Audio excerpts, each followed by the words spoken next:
Assalamualaikum warahmatullahi wabarakatuh. Selamat pagi, selamat siang, selamat sore untuk semuanya. Nah, semoga kita semua tetap diberikan kesehatan oleh Tuhan Yang Maha Esa. Amin. Nah, di pertemuan kali ini, seperti janji kita pada pertemuan sebelumnya, kita akan membahas tentang bagaimana cara untuk membangun web sederhana menggunakan Adobe Dreamweaver. Oke, seperti rancangan yang sudah kita lakukan pada pertemuan sebelumnya, kita akan membangun sebuah aplikasi sederhana, yaitu aplikasi pengolahan data mahasiswa sederhana ya. Jadi di dalamnya nanti ada beberapa tabel ya, kemudian ada proses login, ada proses berhasil login, yang mengolah data kelas, mengolah data prodi, dan mengolah data mahasiswa. Oke, nah ada beberapa tahapan yang akan kita lakukan dalam merancang aplikasi sederhana ini. Yang pertama ialah kita harus merancang database terlebih dahulu. Ketika database sudah kita rancang, kemudian kita akan membuat proses demi proses aplikasi ini menggunakan Adobe Dreamweaver. Oke, nah langsung saja kita coba ya bagaimana cara membangun aplikasi ini dengan Adobe Dreamweaver. Yang pertama kita akan membuat database terlebih dahulu. Ya, sebelumnya pastikan teman-teman semua sudah membuka aplikasi SAM Control Panel-nya dan pastikan Control Panel yang kita gunakan versi 231 dengan versi SAM yang kita install adalah 183. Kenapa kita pilih ini? Agar compatible dengan Adobe Dreamweaver. Pastikan Apache dan MySQL sudah jalan, ya sudah running untuk memproses PHP dan MySQL. Nah, langsung saja kita buat database. Nah, dalam membuat database ini cukup mudah sebenarnya. Ya mungkin teman-teman semua sudah pernah membuat database menggunakan PHPMyAdmin. Nah, ini cukup mudah sebenarnya, kita tinggal pilih aja basis data yang ada di sini. Nah, kemudian kita bisa buat nama database kita. Nama database kita buat MHS saja ya. MHS. Ini adalah nama database. Oke, jika sudah, teman-teman bisa langsung buat dan kita bisa melihat hasil di sini atau ada di bawah sini. Oke, sama saja ya, kita klik salah satunya. Nah, database sudah berhasil dibuat, tinggal kita membuat tabel-tabelnya saja. Nah, tadi kita lihat bahwasanya di dalam ada tabel kelas, ada tabel prodi, ada tabel mahasiswa. Satu lagi ada login. Maka ada 4 tabel yang akan kita buat nanti di sini. Yang pertama itu akan kita buat tabel login. Nah, untuk membuat tabel login cukup sederhana. Sebenarnya kita buat nama tabelnya dan jumlah kolomnya kita buat 4. Oke, kita kirim. Nah, tinggal menambahkan saja ID login untuk ID-nya, kemudian nama, kemudian username ya, username dan password. Nah, perhatikan teman-teman semua, saya belum mengatur jenis dan panjangnya, dan dia itu sebagai auto increment atau primary key kita belum atur ya. Nah, ID login ini kita akan jadikan sebuah primary key ya, sebuah primary key yang sifatnya itu dia akan menambah sendiri. Maka kita akan gunakan, kita centang auto increment dan kita pilih sebagai primary. Namun diperhatikan untuk auto increment itu harus menggunakan jenis bilangan yang bisa dihitung. Jadi jenisnya itu harusnya integer. Ya, biarkan saja integer. Panjangnya kita buat 8.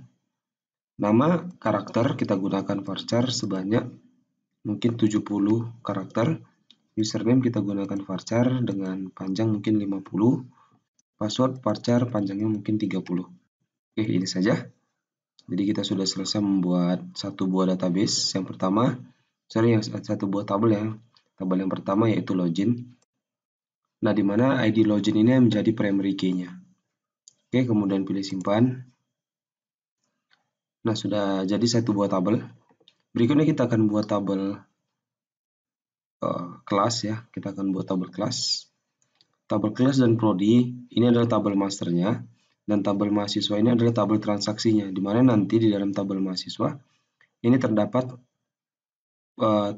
primary key dari kedua tabel ini. Jadi nanti di dalam mahasiswa ada ID kelas, atau ada KD kelas, atau ada KD prodi. Oke, kita lanjut lagi. Berikutnya kita akan buat tabel kelas. Untuk tabel kelas kita buat 2 saja ya. Oke, yang pertama kita buat KD kelas. Kita buat dia ini char 8, kemudian primary. Ya, dia KD kelas kita jadikan primary key. Saya buat char 8. Auto increment tidak saya centang karena memang ini tidak menambah sendiri. Tipe data char ini digunakan untuk karakter, tidak untuk penjumlahan. Kemudian nama kelas saya buat varchar 20. Siapa tahu nama kelasnya bisa panjang karakternya ya. Oke, jika sudah kita simpan. Lanjut aja kita masuk ke prodi. Kita buat 3. Oke, kita langsung buat KD prodi. Dia itu char, kemudian 8, dan dia adalah primary key. Buat nama prodi. Nah pun ini diperhatikan, membuat nama prodi dan nama kelas tadi kita tidak menggunakan spasi. Jadi harus digabung saja ya. Disamakan saja dengan yang saya buat biar kita bisa serasi membuatnya dengan yang kalian buat. Oke, berikutnya kita pilih varchar, nama prodi kita buat 50, mungkin panjang karakternya. Dan yang terakhir adalah jenjang. Untuk jenjang kita pilih char, ya mungkin S1, S2, ya S3 dan lain-lain. Kita pilih 3 saja karakternya. Oke, simpan. Nah, sudah jadi 3 tabel. Tabel yang terakhir adalah tabel mahasiswa. Tabel mahasiswa sebenarnya bisa banyak kita buat jumlah kolomnya. Ini karena kita hanya uji coba, kita buat coba 8 dulu. Yang pertama, tipe data field yang akan kita gunakan untuk primary key-nya adalah NIM. Di mana NIM ini kita jadikan primary key karena memang tidak ada NIM yang sama setiap mahasiswa. Ya, NIM itu kita buat varchar, panjang karakternya kita buat 20, dan dia adalah primary key. Kemudian nama kita buat varchar 100, mungkin ada nama yang terlalu panjang karakternya. Kemudian kita buat alamat kita buat teks. Kenapa? Karena memang mungkin alamatnya teks ini tidak ada batasannya ya. Kita buat sepanjang apa karakternya tidak masalah. Kemudian kita buat jenis kelamin atau kita singkat dengan gender, jenis kelamin. Untuk jenis kelamin pria dan wanita, kita ambil karakter terpanjang wanita. Ya, ada kurang lebih 6 karakter, jadi kita bisa gunakan char. Kita buat dia 8. Kemudian kita buat agama. Agama kita buat varchar 20. Ya, kemudian kita buat KD kelas. Dan kita pilih dia char 8. Namakan dengan tabel kelas tadi ya. Kemudian KD prodi. Sama juga kita buat char 8 karena pada tabel prodi tadi dia adalah 8, karakter 8. Oke, saya rasa ini dulu tabel apa ya. Jadi kalau kosong ini nggak masalah ya, nggak diisi juga nggak apa-apa. Jadi kita pilih simpan. Nah, tidak jadi masalah. Jadi kalau kita lihat mahasiswa, kita lihat strukturnya seperti ini. Oke, jadi kita akan buat relasi lagi. Jadi saat kita buka struktur di mahasiswa dan kita pilih tampilan relasi, atau kalau dalam bahasa Inggris pada PHPMyAdmin ada ya beberapa bahasa yang versi saya adalah bahasa Indonesia. Jadi buat teman-teman yang versi bahasa Inggris, kalian bisa buka struktur dan di sini relation view. Nah, tampilan relasi. Lihat logonya atau simbolnya seperti ini. Kemudian kita cari relasinya yaitu KD kelas. Ya, KD kelas pada database. Ya, ini adalah nama field-nya, yang ini adalah nama database, yang ini adalah nama field. Ya, nama tabel dan sini adalah nama field. Nah, kita lihat KD kelas diambil dari database MHS dan diambil dari tabel kelas, field-nya adalah KD kelas. Nah, KD prodi diambil dari tabel prodi, field-nya adalah KD prodi. Oke, simpan. Oke, tidak terjadi apa-apa sepertinya ya, tapi ini sudah tersimpan. Jadi teman-teman bisa lihat MHS ini diklik, kemudian kita lihat designer. Kalau tampilan laptopnya kecil, biasanya diarah ke bawah. Kalian klik aja, maka akan keluar desainernya. Dan lihat, kita sudah memiliki sebuah relasi. Oke, nah ini dia. Terhubung. Login tidak berelasi kemanapun, karena memang kita buat login berdiri sendiri saja. Oke, ini kita simpan saja. Oke, modifikasi sudah disimpan. Dan ini adalah database yang akan kita gunakan. Oke, berikutnya kita langsung aja menuju Dreamweaver. Oke, saat ini kita langsung aja gunakan Adobe Dreamweaver.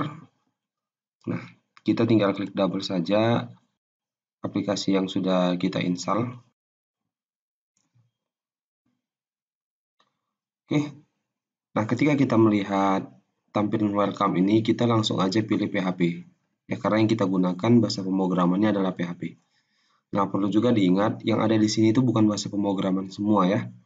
Salah satu bahasa pemrograman itu yang ada di sini adalah PHP. Jadi kita pilih PHP.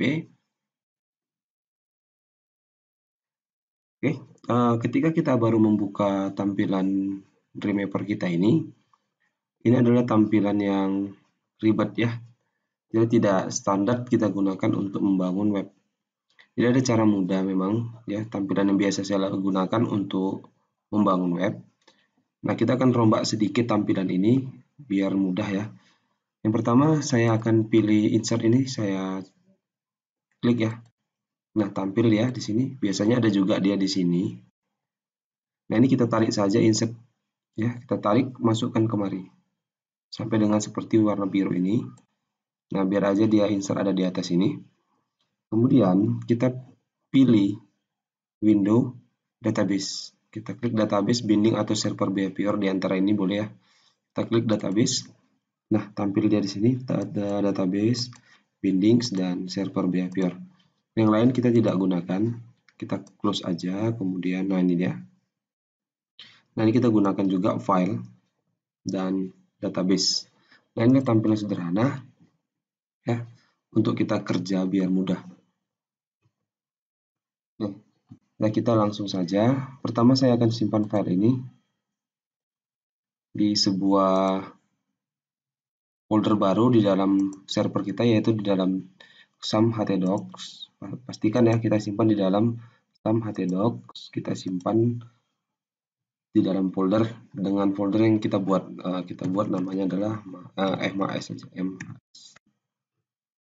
Oke, sudah kita buka MHS, kita beri nama index.php. Index.php itu pakai X ya, bukan pakai K dengan S. Jadi kita gunakan index. Ya, sudah kita simpan index. Nah, di tampilan desain, perhatikan, ini tampilan kode, ini tampilan desain. Nah, kita bekerja dulu berdasarkan tampilan desain. Jadi langsung saja kita buat login. Nah, teman-teman bisa langsung coba ya, jalankan, buka browsernya, kemudian kita ketikkan di address bar localhost phpMyAdmin localhost MHS. Nah, sudah kelihatan sini login. Oke, berarti sudah bisa kita lanjutkan. Nah, berikutnya kita akan membuat berdasarkan kinerja gambar kita tadi ya. Jadi pertama kita akan buat login dulu. Login itu ada di index. Kita buat form login dan perintah login serta registrasi. Oke, saya ulangi, login, form login, perintah login, dengan kita buat registrasi.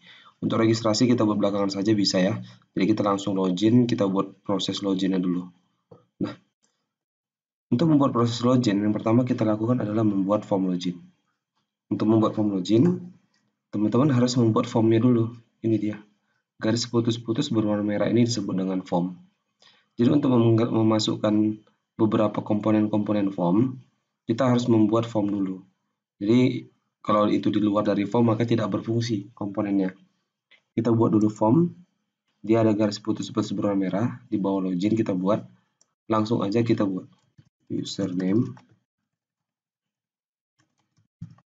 titik 2, kita buat tampilannya biasa saja. Nah, Ini dia, kita pilih text field namanya. Ya, kita deklarasikan. Untuk text field kita klik sekali lagi agar propertiesnya berubah. Saya ulangi, ketika kita klik text field ini propertiesnya berubah, kita tinggal ganti. Text field ini kita ganti namanya pertama username. Oke, username. Ya, berikutnya kita enter, ketikkan password. Sama ya, kita buat text field juga. Oke, dan kita ganti namanya menjadi password. Dan password ini kita pilih button value-nya ini password ya, bukan single line, multi line, tapi yang kita pilih adalah password. Agar apa? Perhatikan, saya simpan dulu, pastikan sudah disimpan semua ya, baru kita buka browser kita kembali, kita refresh. Nah, ini dia, kita sudah berhasil membuat username dan password untuk formnya. Ini kalau kita ketikkan seperti ini, kalau password dia berupa karakter khusus.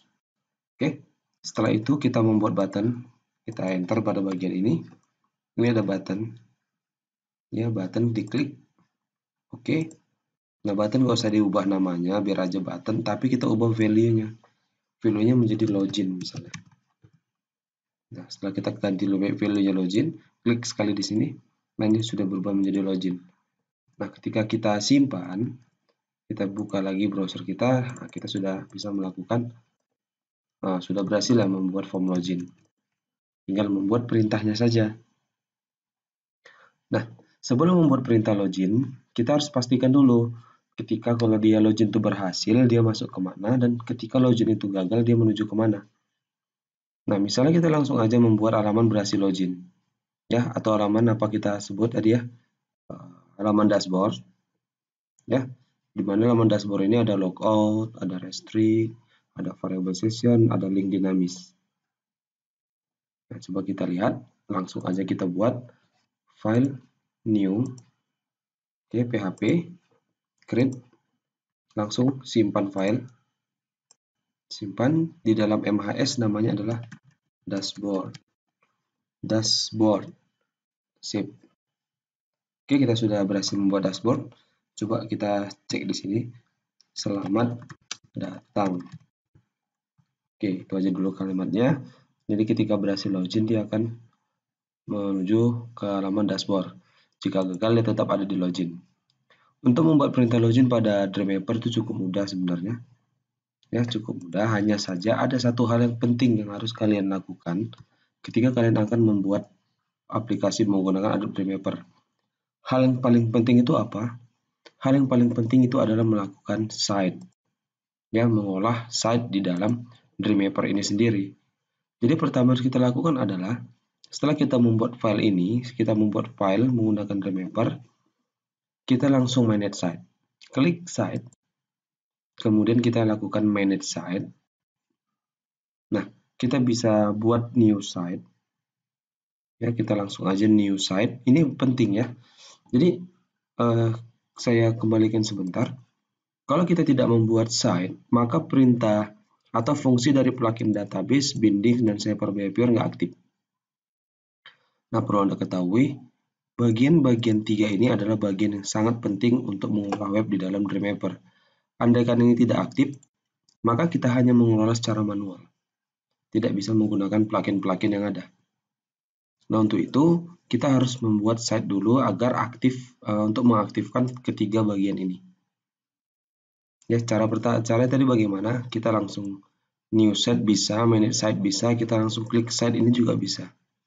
Ya, kita langsung coba dari sini aja. Manage site, new site. Nah, kita langsung kasih namanya. Misalnya kita beri nama site-nya itu adalah kecil aja, mahasiswa. Oke, local site foldernya itu kita pilih folder yang ada di dalam kerjaan kita ini. Jadi, klik gambar folder ini, kemudian kita menuju ke htdocs, kemudian MHS. Oke, save. Nah, pastikan dia berada di dalam SAM, htdocs, MHS. Nah, sampai di sini kita langsung menuju ke server. Ini site, kita menuju ke server, kita tambah servernya. Server name-nya kita samakan saja, mahasiswa. Connect using-nya kita pilih local network. Oke, local network. Server foldernya sama seperti halaman tadi. Oke, kita langsung select yang ada SAM, htdocs, mhs. Kemudian web URL-nya kita ketikkan localhost _ mhs, nama folder yang kita simpan di dalam htdocs. Pilih save, kemudian settingnya dicentang, kemudian save kembali, maka kita pilih done. Nah, ketika 3 bagian ini sudah tercentang pada database binding dan server behavior, maka kita sudah bisa menggunakannya. Nah, artinya manage kita sudah benar. Nah, langsung saja kita buat perintah login. Untuk membuat perintah login cukup sederhana, kita langsung menuju ke tab server behavior. Kemudian tanda tambah ini diklik. Nah, kalau tidak aktif, ini cukup mudah sebenarnya. Kita bisa langsung menuju ke sini, connect to remove server. Saya akan gabungkan, ya. Maka dia langsung aktif. Nah, klik tanda tambah, kemudian user authentication dan login user. Klik. Nah, sampai di sini kita sudah dihadapkan ke form kita. Ini form 1 namanya yang kita pakai tadi. Nah, maaf. Sebelum kita lakukan proses login, kita langsung konekkan dulu database.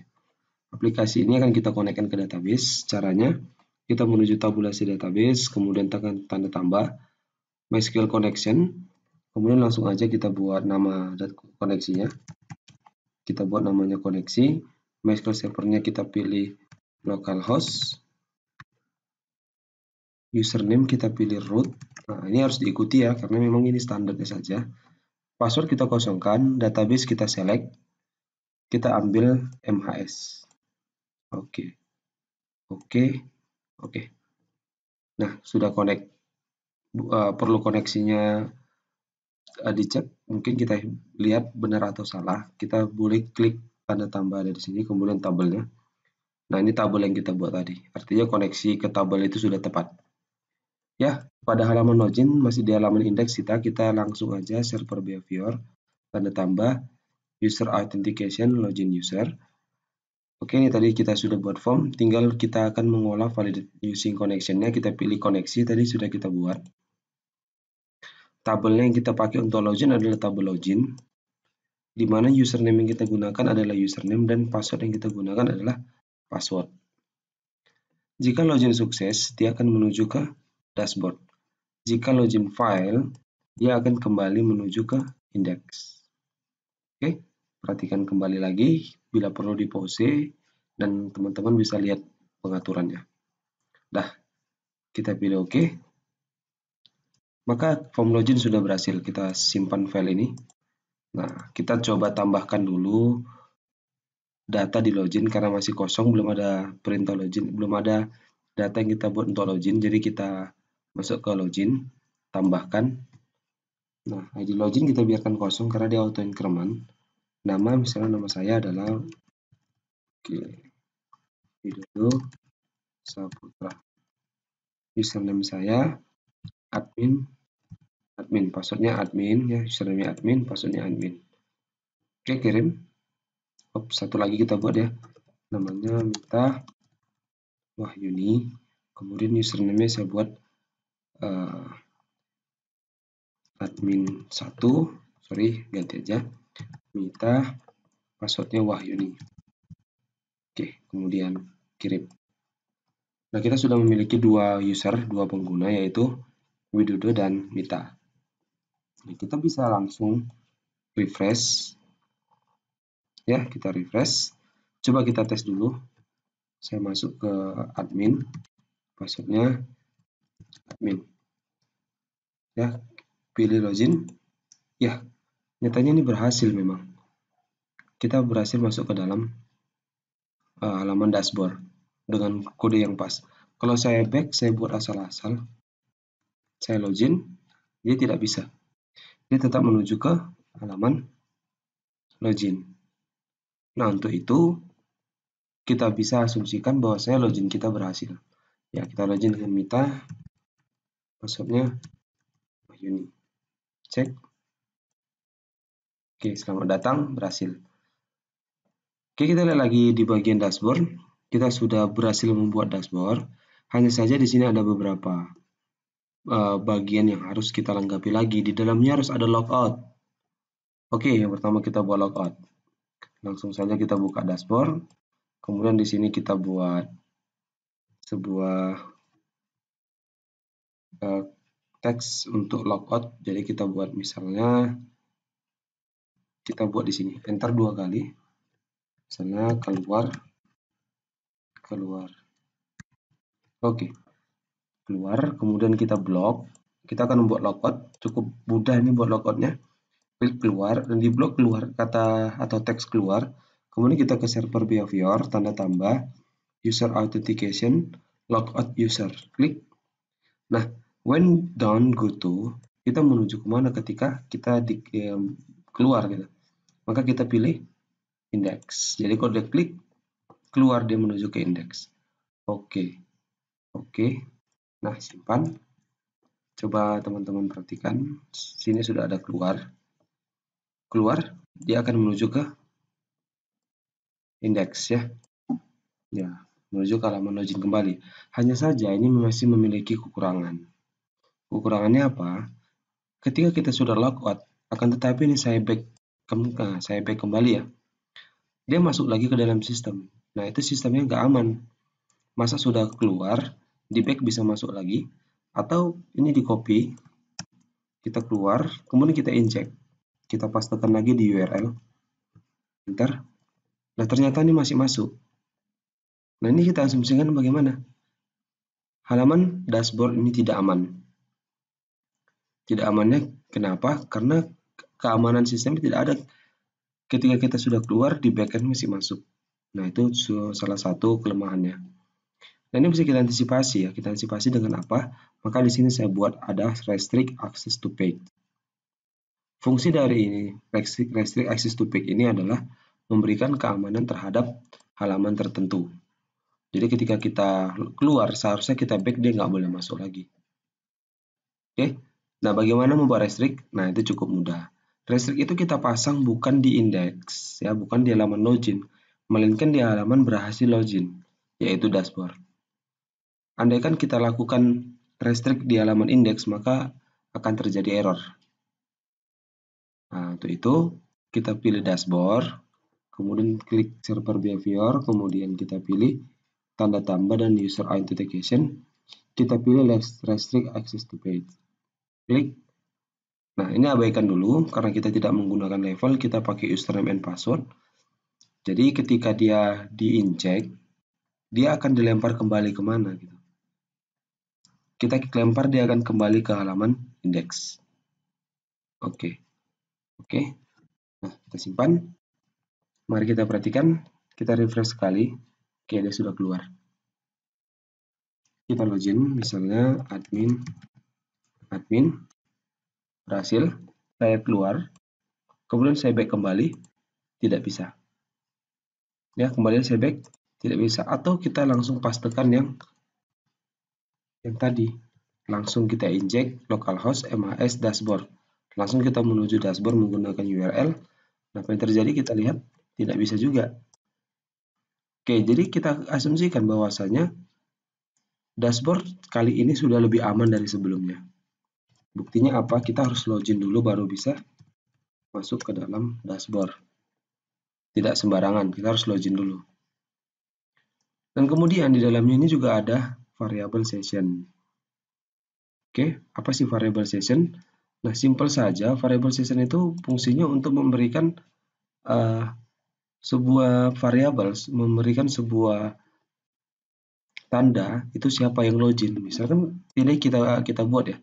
Kalau yang login admin itu yang login adalah Widodo Saputra. Kalau yang login Mita Wahyuni, username Mita, password Wahyuni, maka yang login itu adalah Mita Wahyuni. Nah, ini tidak boleh berubah. Tidak boleh selalu yang login itu adalah Widodo. Jadi kalau yang login adalah Mita, nama yang tampil adalah Widodo. Itu salah. maka kita perlukan pembuatan variabel session. Untuk membuat variabel session, kita buat di sini saja, selamat datang. Kita ganti dulu, selamat datang, spasi. Nah, kita akan buat variabel session, kita menuju ke bindings, oke. Nah, ini coba dibuka, tutup lagi. Nah, oke, kalau tidak aktif tanda tambahnya, kita buka, tutup lagi ya, untuk apanya, remote servernya.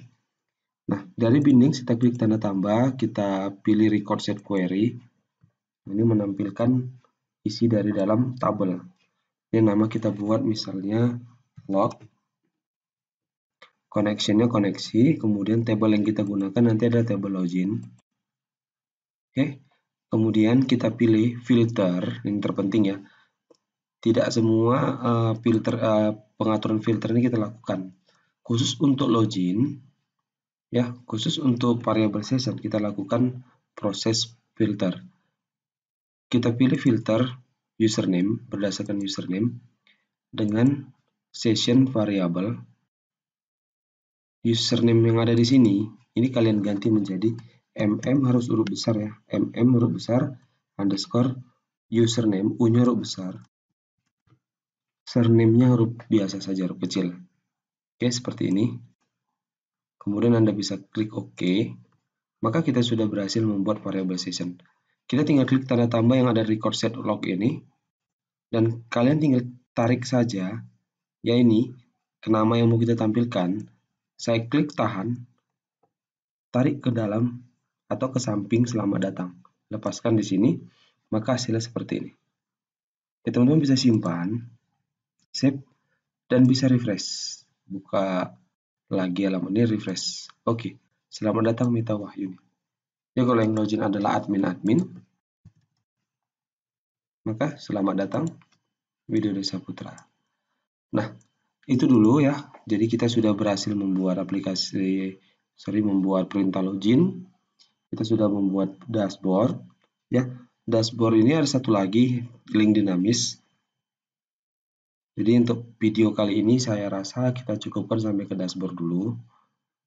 Ya, kita cukupkan ke dashboard. Nanti kan saya buat video lagi untuk lanjutannya. Kita buat link dinamis itu sepaket dengan kelas prodi dan mahasiswa. Oke, saya rasa itu aja dulu pada video kali ini, agar seluruh teman-teman itu bisa mencoba apa yang sudah saya buat. Oke, saya rasa itu aja. Terima kasih atas segala perhatian. Sampai ketemu di video berikutnya. Terima kasih.